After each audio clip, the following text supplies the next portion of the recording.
चूहादानी। बुद्धूराम की इस रोमांचक कहानी की शुरुआत में मालिक अखबार पढ़ते हैं। तभी बुद्धूराम उन्हें आवाज़ लगाता है, मालिक आपके लिए चावल, सब्जी और दाल को परस दिया है, जल्दी से आकर खाना खा लीजिए, नहीं तो गर्म हो जाएगा। मालिक हंसने लगते हैं, अरे ओ बुद्धू, खाना ठंडा होता है, गर्म नहीं। अरे मालिक, बाहर इतनी धूप है कि खाना गर्म ही होगा, ठंडा नहीं। हाँ, वैसे ये बात भी ठीक है। मालिक मुस्कुराते हैं और चल पड़ते हैं घर में खाने की तरफ। पर जैसे ही दोनों घर के अंदर आते हैं तो देखते हैं प्लेट पूरी खाली होती है। मालिक गुस्से से लाल हो जाते हैं, अरे ये क्या बुद्धू, इतनी भूख लगी है और तू मजाक कर रहा है। तभी बुद्धू कहता है, राम राम राम राम राम। मालिक, मुझे लगता है कि यहाँ कोई प्रेत आत्मा का निवास है। मालिक जोर जोर से हंसने लगते हैं, अरे ओ बुद्धू, ये प्रेत आत्मा, भूत प्रेत कुछ नहीं होता, तो उससे यही उम्मीद की जा सकती है। बुद्धू कहता है, नहीं मालिक, हो सकता है यहाँ किसी औरत की प्रेत आत्मा वास करती हो, जिसने मेरे परोसे हुए खाने को झट से समाप्त कर दिया। मैंने कुछ नहीं किया मालिक। मालिक और बुद्धू दोनों रात को सोने के लिए जाते हैं। मालिक उससे कहते हैं, सुन बुद्धू, बहुत ही गर्मी है, तू एक काम कर, दही लगाकर सोना। ये बात सुनते ही बुद्धू झट से बाजार जाता है, दही लेकर आता है और अपने सोने से पहले दही को चारों तरफ बिखरा देता है और उस पर सोता है। आह, कितनी ठंडक है। मालिक मेरा कितना अच्छा सोचते हैं। थोड़ी ही देर में उसे कुछ आहट सुनाई देती है। वह तुरंत मालिक को नींद से जगाता है। मालिक, मुझे लगता है वो प्रेत आत्मा फिर से आ गई है परेशान करने। तभी देखते हैं कि कटोरी के अंदर एक चूहा होता है, जो कि जोर से सट पट सन सन टन टन की आवाज़ निकालता है। तभी मालिक कहते हैं, तूने देखा बुद्धूराम, ये भूत प्रेत कुछ नहीं होता, ये चूहे हैं जो भूत बनकर डरा रहे हैं। अगले दिन चूहे सारी किताबें खा जाते हैं और तो और सेठ के नए कुर्तों को भी कुतर देते हैं। बुद्धू कहता है, अरे बाप रे, ये सारे चूहे किसी भूत प्रेत से कम नहीं। ऐसा कहकर वह चावल के दानों को पूरी ज़मीन पर फैला देता है। चूहे किताब खाना छोड़कर चावल के दानों का पीछा करते हुए गेट के रास्ते बाहर आ जाते हैं।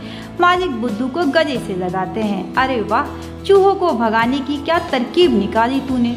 लेकिन कुछ ही पल में वे सारे चूहे खिड़की के रास्ते फिर से घर में घुस आते हैं। मालिक कहते हैं, देख लिया, तेरा दिमाग किसी काम का नहीं है। अब सुन, मेरी बात ध्यान से सुन, बाजार जा और इन चूहों से निपटने के लिए एक चूहादानी लेकर आ।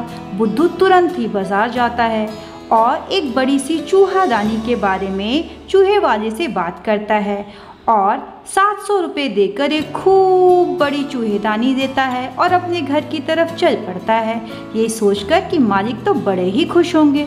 जब मालिक उस बड़े से चूहेदानी को देखते हैं तो उन्हें बड़ा गुस्सा आता है, इतनी बड़ी चूहेदानी, हमें तो छोटी सी चाहिए थी।